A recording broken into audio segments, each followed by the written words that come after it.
L'invité de Bonsoir Lyon, c'est donc l'adjoint à la sécurité de la ville de Lyon. Bonsoir Mohamed Chi. Bonsoir. Merci d'avoir accepté notre invitation. Pour débuter, on va d'abord regarder ces images ensemble, des images que vous avez déjà vues, bien sûr, Mohamed Chi, ces rodéos en presqu'île à Bellecour, place des Terreaux. Ils sont de plus en plus nombreux. Il y en a encore eu hier, en fin de journée, sur la place Bellecour, au milieu des passants, des enfants. Les habitants sont excédés. Ils vous demandent d'agir. Vous leur répondez quoi, Mohamed Chi?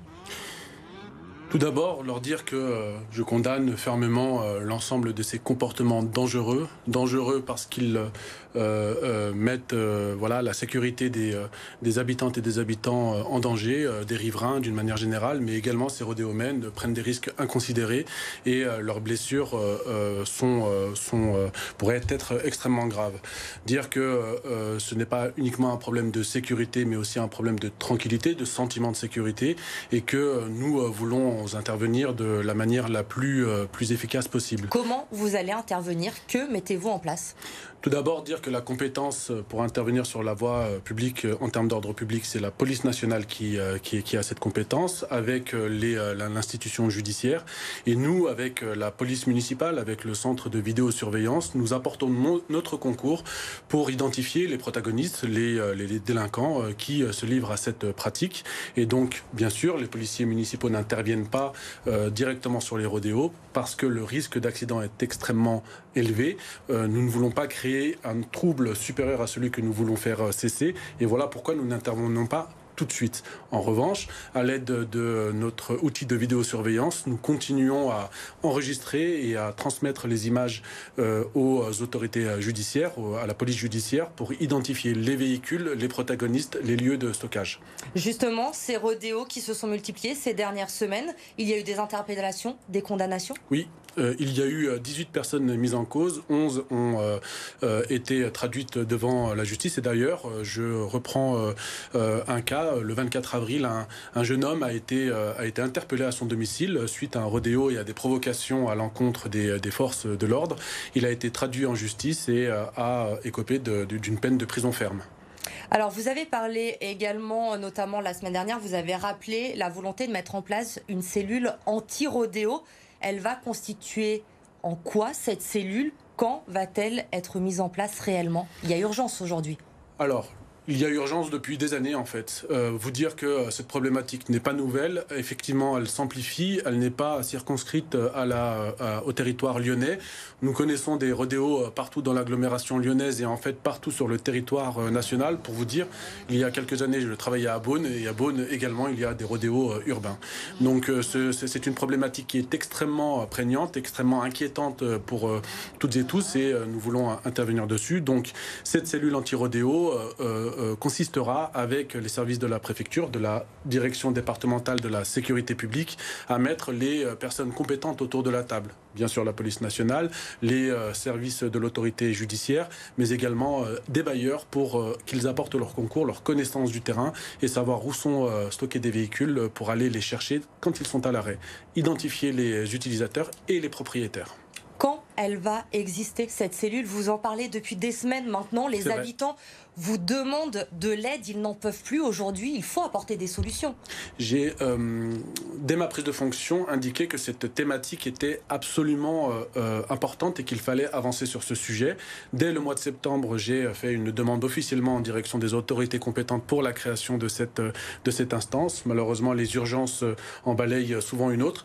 Et depuis quelques semaines, j'ai reçu de la part des services de la préfecture une validation et nous sommes en train de construire ce groupe et nous espérons dans les semaines qui viennent, très rapidement, pas 10 semaines, 15 semaines, mais dans les semaines qui viennent. C'est quoi, d'ici la fin du mois de mai, le mois de juin, avant l'été? J'espérerais durant le mois de juin avoir la première séance, mais en même temps je ne peux pas m'engager pour mes partenaires. Voilà, c'est mon souhait et je ne veux pas leur mettre non plus le couteau sous la gorge. Vous évoquiez tout à l'heure l'importance de la vidéosurveillance face à ces rodéos pour pouvoir identifier les personnes qui commettent ces actes actuellement en presqu'île. Est-ce qu'il est dans les projets de la mairie aujourd'hui de développer la vidéosurveillance? On sait que ça a été un débat avec les écologistes. Est-ce que cette vidéosurveillance, notamment en presqu'île, va être développée? Est-ce qu'il va y en avoir plus? Alors, il faut bien avoir à l'esprit que d'abord, ici, la vidéosurveillance qu'on appelle parfois vidéoprotection n'empêche pas la réalisation de ce type de rodéo.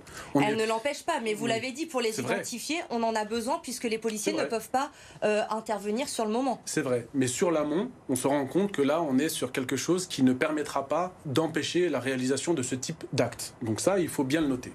La deuxième chose qu'il faut pouvoir dire également, c'est que nous n'avons jamais dit que nous ne souhaitions pas le développement de la vidéosurveillance. Nous disons simplement que c'est un engagement financier extrêmement lourd pour les contribuables et que notre devoir, c'est de mettre tout simplement des éléments objectifs pour décider de mettre ou de ne pas mettre de la vidéosurveillance. Donc pour le moment, il n'est pas prévu de développer la vidéosurveillance, ce n'est pas à l'ordre du jour. Pour l'instant, ce qui n'est pas prévu, c'est de bouger, disons, l'installation telle qu'elle est aujourd'hui. Voilà. Donc nous n'allons pas en rajouter, nous n'allons pas en enlever non plus. Ça, c'est la première chose. La deuxième chose, j'accélère un petit peu, je suis désolé, c'est la question des audits qui devaient être menés. Nous avons eu notre première réunion du collège d'éthique de la vidéoprotection qui s'est tenue lundi.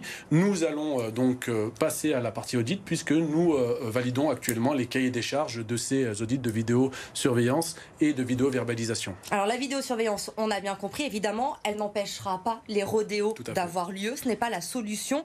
Le maire d'Aumont, dans le nord de la France, lui, a décidé de prendre un arrêté municipal pour interdire la circulation des motos et des quads entre 21h et 6h du matin pour limiter les rodéos. Est-ce que c'est une piste que vous étudiez aujourd'hui ?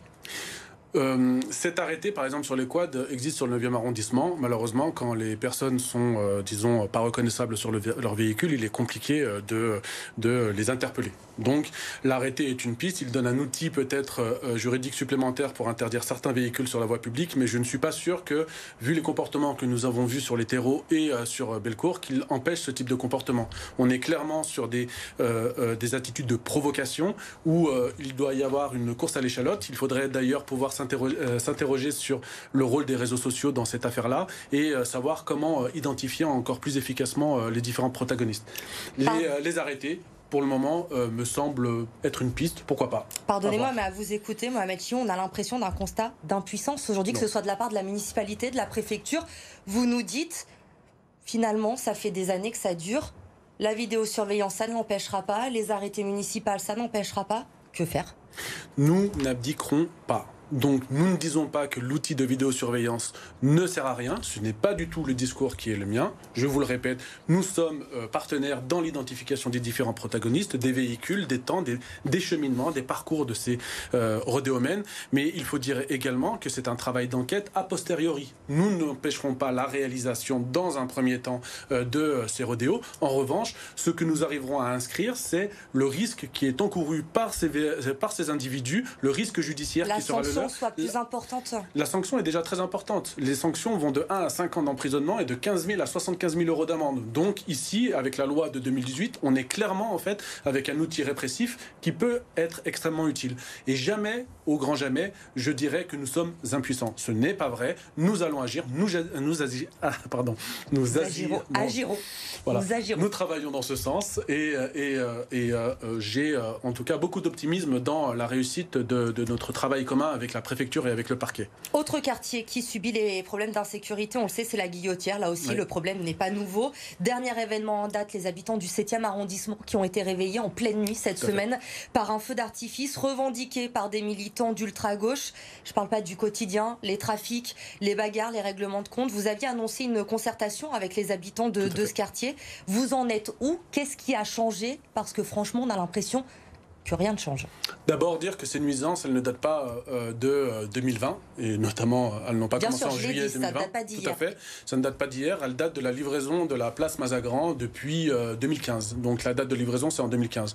Donc tous ces éléments, tous ces événements, en fait, se sont développés depuis la livraison de la place, avec des rixes, avec de l'alcoolisation, avec des nuisances sonores qui sont nombreuses pour les riverains. Nous agissons au quotidien avec des patrouilles de police municipale, etc. Et vous savez les problématiques qui sont les nôtres dans ce quartier-là.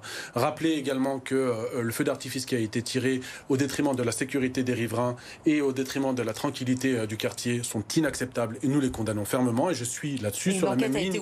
Voilà, je suis sur la même ligne que Madame la maire du 7, Madame Fanny Dubo, et sur la même ligne que Monsieur le maire de Lyon, à savoir, nous voulons tout simplement déposer plainte et poursuivre les responsables, parce que des actes comme ça ne doivent pas se produire dans ce quartier. D'une manière plus large sur ce quartier, les concertations se sont tenues jusqu'à mardi dernier. Donc nous avons fait 9 ateliers qui ont engagé une grande partie des exécutifs d'arrondissement et de la ville. Près du tiers de l'exécutif central a été engagé sur la question de la place Gabriel Péri. Et enfin, dire que nous allons faire une restitution de tous ces travaux dès le mois de juin. Merci beaucoup Mohamed Chi d'avoir été notre invité ce soir sur le plateau de BFM Lyon.